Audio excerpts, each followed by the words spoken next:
Masa kampanye Pilpres 2024 telah dimulai. Ketiga pasangan Capres-Cawapres mulai tebar janji-janji politik jelang Pilpres 2024. Para paslon Capres-Cawapres mengiming-imingi masyarakat dengan sejumlah janji program maupun komitmen untuk menyejahterakan rakyat bila kelak terpilih.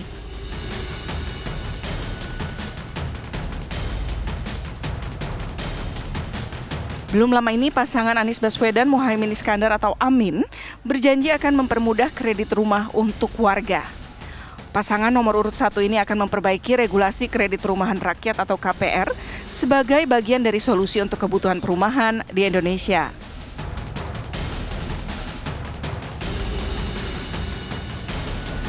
Sementara itu, Prabowo Subianto dan Gibran Rakabuming Raka, pasangan nomor urut 2 ini menjanjikan makan dan susu gratis untuk anak.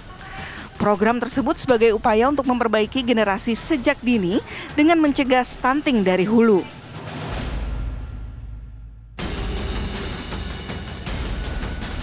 Berbeda dengan Prabowo dan Gibran, pasangan nomor urut 3 Ganjar Pranowo dan Mahfud MD justru fokus memberantas kemiskinan melalui jalur pendidikan dengan pendidikan tinggi. Keluarga miskin akan mempunyai kesempatan untuk mengubah nasib hidupnya. Ganjar Pranowo menjelaskan, 1 keluarga miskin, 1 sarjana. Memastikan setiap keluarga miskin menyekolahkan minimal 1 orang anaknya hingga sarjana untuk memutus rantai kemiskinan. Lantas, sejauh mana efektivitas janji para Capres-Cawapres mengatasi pengentasan kemiskinan? Lalu, manakah yang paling realistis? Tim TV One mengabarkan. Pemirsa, saya kalau lihat sosial media TV One, berita tentang janji-janji kampanye masing-masing Capres dan Cawapres. Lucu-lucu komentar masyarakat. Ada yang optimis, ada juga yang pesimis. Ansor katanya, angin sorga. Karena memang ketika janji kampanye begitu indah terdengar di telinga kita, tapi ketika menjabat beribu alasan, berbagai macam alasan, janji tersebut tidak bisa terrealisasi semua. Itu akan saya bahas di Apa Kabar Indonesia malam hari ini, pemirsa. Di studio TV One masih bersama dengan saya pengamat politik kita, Mas Jarwi Ahmad.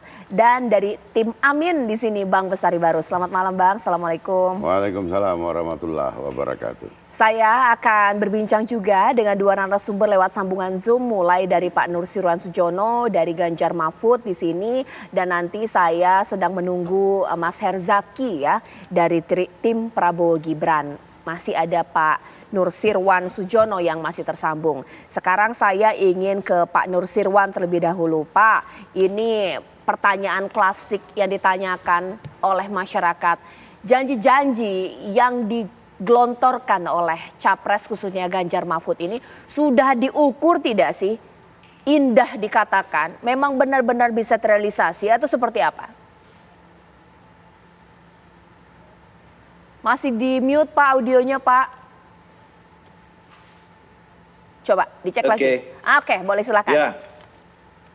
Seperti juga yang kami lakukan pada saat pencalonan Pak Jokowi pada 2014 dan 2019, itu kan juga sudah memberikan jawaban berkaitan apakah ini angin surga apa cuma janji. Kita lihat saja Pak Jokowi yang sudah sampai hampir menyelesaikan 2 periodenya ini, seperti infrastruktur, kemudian mungkin pada waktu awalnya seperti Mbak mengatakan itu sebuah janji, kita rasakan saja atas pilihan dan penunjukan sebagai calon presiden pada waktu itu sama.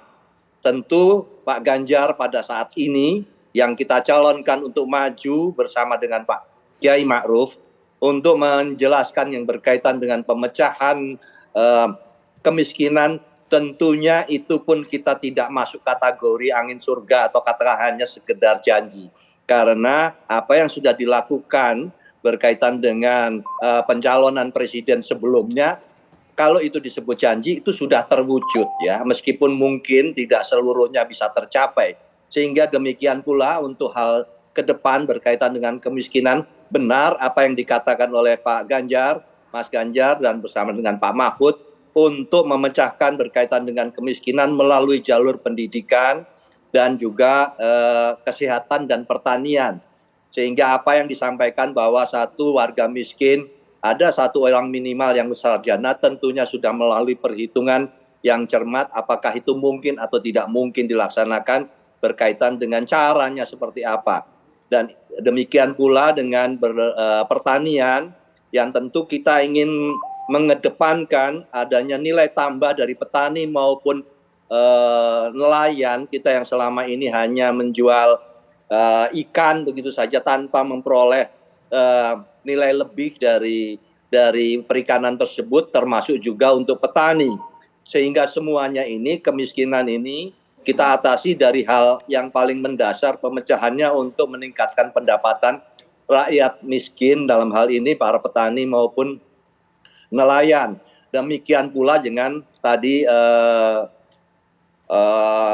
terkait dengan perumahan, apabila ada, tadi juga sudah kita sampaikan oleh Mas Ganjar untuk mentargetkan adanya 10 juta pemukiman hunian dalam periode 5 tahun ke depan.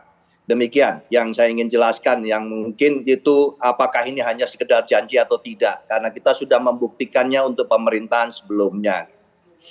Baik, sekarang saya ingin ke Bang Bestari Barus. Kalau dari Amin ini seperti apa? Semua janji-janji bisa terukur tidak? Karena mengingat buku dari janji kampanye dari pasangan Amin ini katanya yang paling tebal. Kalah skripsi dan juga tesis. Ya, insya Allah itu menandakan bahwa pasangan Amin lah yang paling siap dalam hal utamanya hari ini menjabarkan seluruh program itu sehingga bisa dicermati bukan sekedar janji. Isi dalam daripada program Pak Anies dan Muhaimin ini banyak terinspirasi pada waktu beliau juga menjadi gubernur di DKI Jakarta yang diwujudkan. Ada salah satunya bahkan perumahan rakyat itu diberikan kepada orang yang kurang mampu pun diperhatikan gitu, dalam bentuk sewa tentunya. Nah, juga anak muda minded sekali Pak Anies ini, karena pengadaan rumah itu justru anak muda juga diutamakan sebagai pasangan muda untuk memiliki rumah. Itu sudah ada dibuktikan dengan pada waktu itu kita mengerjakan di Jakarta yang namanya rumah DP 0. Insya Allah ini bisa menjadi favorit bagi kaum muda perkotaan untuk mendapatkan juga fasilitas itu.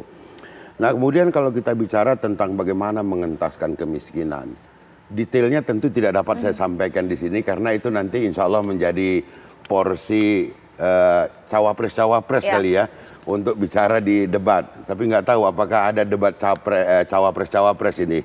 Katanya cuma capres. Tapi tentu kita berharap pada tahun 2026 itu Indonesia di bawah kepemimpinan Pak Anies itu kemiskinan ekstrim turun 0 sampai dengan 0% gitu loh. Nah, sekarang ini pada tataran 9,36%, kita berharap di catatan di Maret 2023. Insya Allah dengan program yang sudah tertera di dalam program kerja Pak Anies Amin 2024 ini, kita bahkan mematok pada tahun 2029 itu ini sudah drop ke 4 sampai dengan 5%. Apa yang akan dilakukan? Tentu salah satunya bagaimana kemudian kita menciptakan lapangan pekerjaan baru ya yang tercatat dalam program ini, program kerja Pak Anies dan Muhaimin itu ada penyediaan sekitar 15 juta lapangan pekerjaan baru gitu. Baik. Sekarang saya sudah tersambung Mas Herzaki di sini. Mas Herzaki, pertanyaan yang sama kepada Mas Herzaki. Untuk Prabowo Gibran seperti apa? Janji-janji yang disampaikan di masa kampanye, bahkan dituliskan di janji-janji kampanye Capres-Cawapres, ini sudah diukur tidak sih? Bisa terrealisasi minimal untuk 1 periode terlebih dahulu. Bagaimana? Ya, tentunya semua kita sudah hitung betul gitu. Karena program yang kita janjikan ini adalah benar-benar yang ingin kita wujudkan.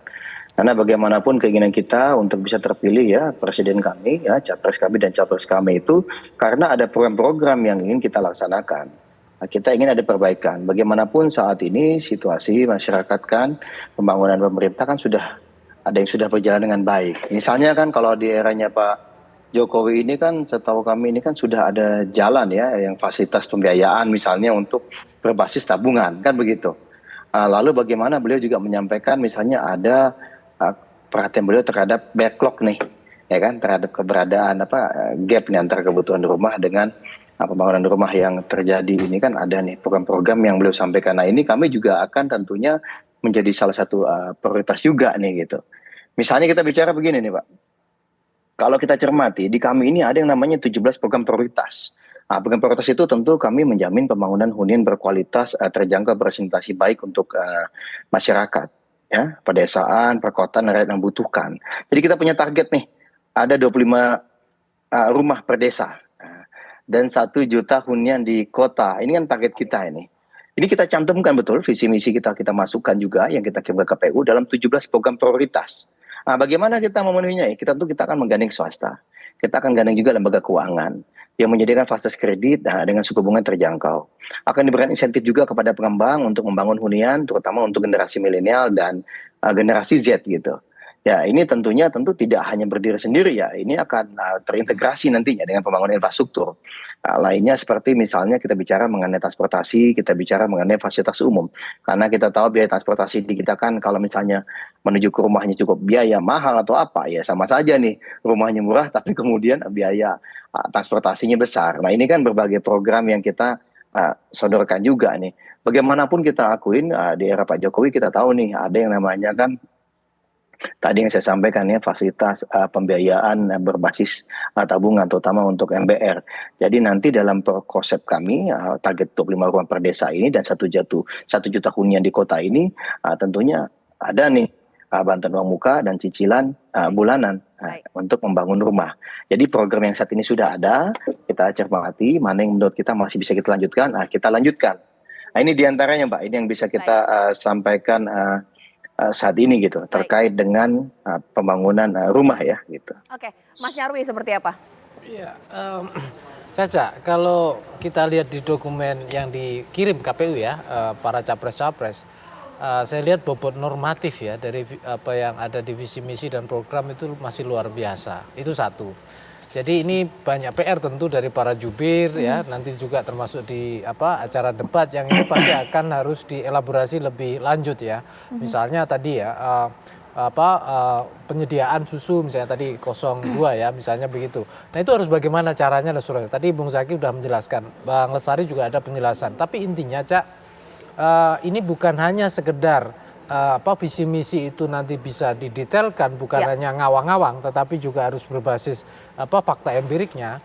Tetapi saya lihat ya nanti kedepannya kan gini, di dalam Pilpres ini ya apapun yang terjadi pasti kan salah satu akan terpilih untuk menjadi pemenang, itu kan pasti kan gitu, mau 1 putaran mau 2 putaran. Nah pertanyaannya adalah berikutnya, ini kan pasti akan melanjutkan pemerintahan sebelumnya kan gitu, ada masa transisi. Nah saya lihat gitu overall semuanya ini itu belum misalnya sepenuhnya, terutama dari dokumen ya, dari dokumen yang kita terima gitu, itu belum sepenuhnya bahwa formulasi visi misi sampai program itu benar-benar disambungkan kayak evidence based policy ya, kebijakan atau visi yang memang dilihat dari data yang sebelumnya, Pak Jokowi sampai mana, kita sampai mana. Nah itu ada beberapa di dokumen Pak Prabowo saya lihat gitu ya, Prabowo Gibran, tetapi di Mas Ganjar tidak secara eksplisit, di Mas Anies berbeda lagi. Nah ini yang saya lihat tentu saja perlu ya pendetailan. Kenapa? Karena tentu masyarakat itu juga pengen, bukan ini tadi tadi angin sorga, ansor tadi ya katanya.